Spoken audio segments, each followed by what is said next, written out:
These are pretty gentle, guys.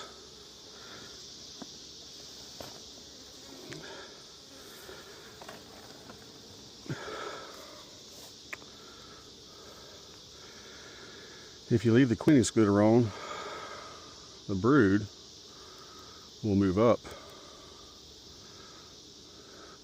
in the winter as their stores down below run out, and they'll start eating all this honey up here. Sounds good, that's what it's for. But if the queen excluder is on, which I've done this, the queen can't make it through, and then the queen dies from exposure to the elements, the coldness. So you got to take the queen excluder out. So this is not a lot up here.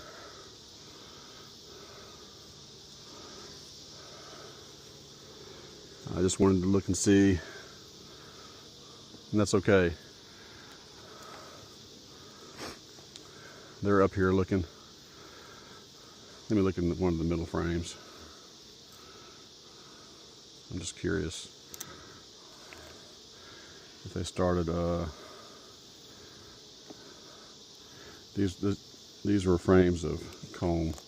I didn't have any really frames of nectar. I mean, or frames of just foundation.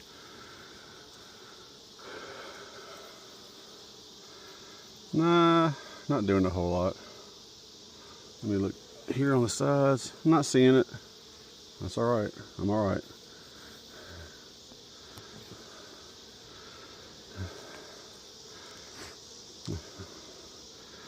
I wasn't doing this to give these guys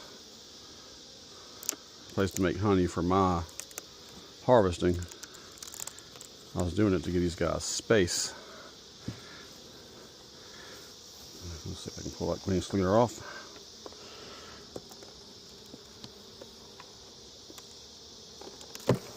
There we go.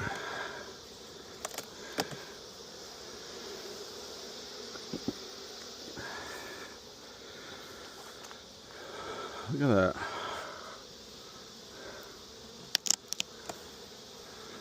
Oh, look at that. I definitely need to put some